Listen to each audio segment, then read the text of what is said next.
everyday thing. It's an everyday thing. It's an everyday thing when you let your nuts hang. This is a 75-year-old woman that got into it with a lady at a drive-through at a restaurant.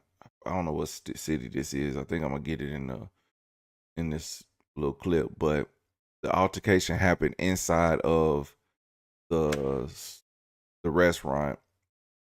A fight ensued, and the lady ended up dying. So let's hear it. Fort Wayne police say officers were dispatched to the Tim Hortons. Fort Wayne, Indiana.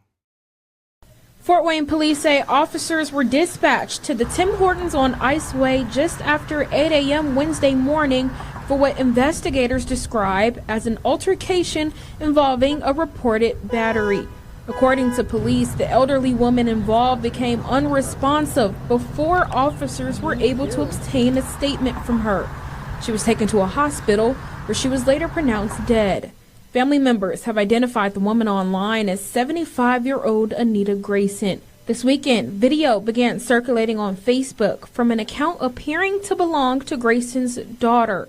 The footage appears to show a verbal confrontation between Grayson and an employee behind the counter before that employee comes around the counter and repeatedly strikes Grayson, knocking her to the ground. That video has now been shared more than 1,000 times with hundreds of comments, sparking outrage and calls for answers from the community. All right.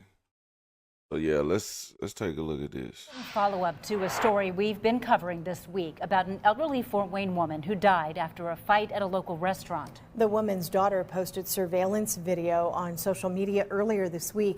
Many people were outraged by what they saw. As 21 Alive senior reporter Tom Powell explains, police have now released a video and timeline of what they say happened inside. Well, Linda and Heather, Fort Wayne Mayor Sharon Tucker says she hopes the video and information that police released from inside the Tim Hortons near Coliseum will, quote, alleviate the uneasiness that many felt after seeing the video online. Will that be the case? I can tell you the woman's family members are still angry tonight. My mother was wronged in the worst way. 75-year-old Anita Grayson's daughter says her mother's death last Wednesday left her angry and frustrated with a lot of questions. I lost the matriarch of my family. Police say they responded to an altercation at this Tim Hortons around 8 in the morning, finding Grayson unresponsive. She was later pronounced dead. I just called out to God, like, we need to see it. I have to see that. Please show me, because I need to at least know how, why, what. She says an anonymous person texted this video from inside to another family member. She posted it online. Others reposted, calling for arrests and protests. You should not enter a coffee shop for a coffee and a donut and come out unalived. That is diabolical. Police are now releasing the surveillance video and a narrative of what they say happened. Police say Grayson came inside the restaurant to complain about a drive-through order. They say Grayson, quote, berated a teenage employee. They say a 20-year-old employee stepped in and told Grayson to leave. Police say the older employee tried to block Grayson from getting to the teen. But Grayson responded by forcefully shoving her backward and striking her in the face. Police say the worker, quote, moved toward Grayson, swinging her arms in an attempt to strike her. Police say Grayson scratched the employee's face, knocked off her glasses, and pulled out a chunk of her hair. In the video Grayson's daughter released, we see her get up and walk around for a while before it ends. Police say an employee gave her a cup of water, but by the time officers arrived, Grayson was unresponsive. It could have been your mother. Grayson's daughter is not satisfied. She says her mom should still be alive today, and she's calling for more action. That's the elderly lady. That's not how we treat our senior citizens. We be careful with them. We make sure that they're all right. We don't jump on them and attack them and scare them to death. Now, police say the investigation will be turned over to the Allen County Prosecutor's Office for review. And the family shares their mom had been seeing a doctor for a chronic heart condition. In their release, police say they understand the public concern, but also say the initial video posted by Grayson's daughter caused a, quote, dangerously false narrative to spread. Family members called us after the FWPD released the details of their investigation. They still do not believe the police narrative and maintain their calls for protests. In the studio, Tom Powell. So there's two instances with this situation. Basically, what I think, honestly, is that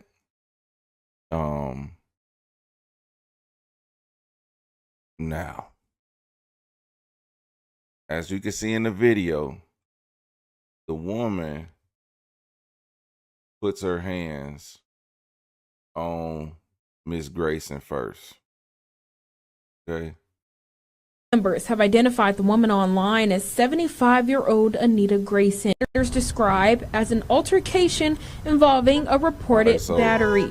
According to police, the elderly woman. When this lady comes up, that she was talking to a teenager. She probably shouldn't have been talking to the teenager all crazy.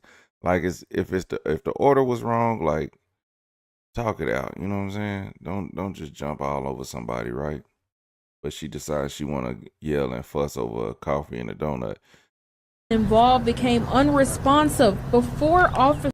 All right, so this is where it starts getting aggressive, and the other girl starts to come up. The manager steps in between the teen and the older lady. Officers were able to obtain a statement from her. And then this is where she puts her hand on her right here.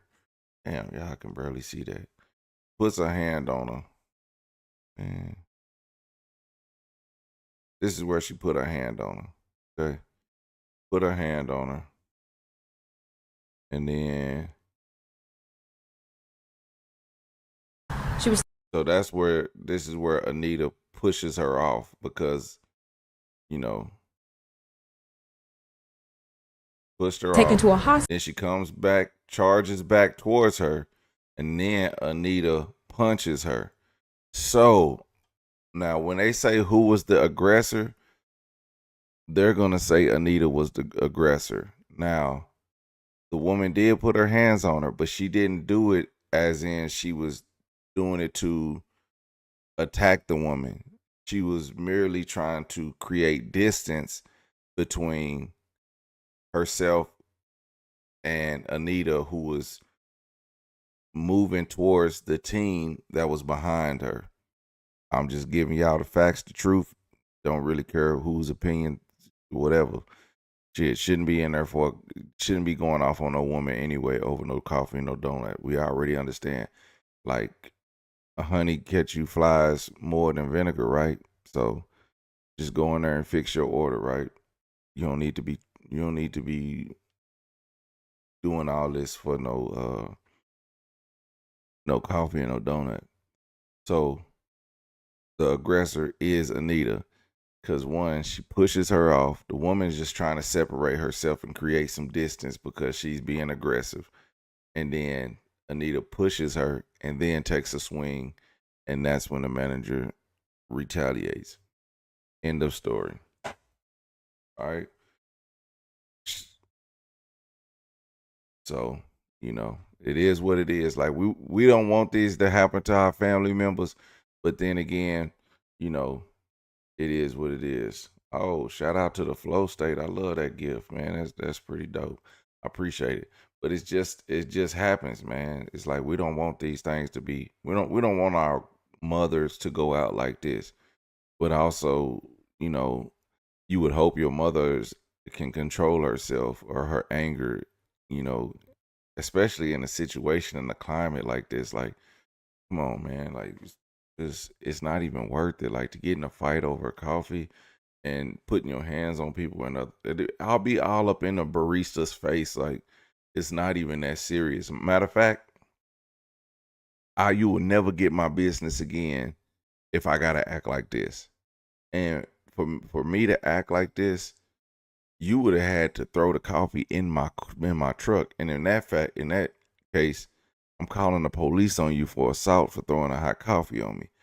That's it. You know what I'm saying? I'm calling the police. Like Cameron said, I'm calling the police on your ass. The fuck we talking about? There's no reason for you to fight nobody in a damn coffee shop.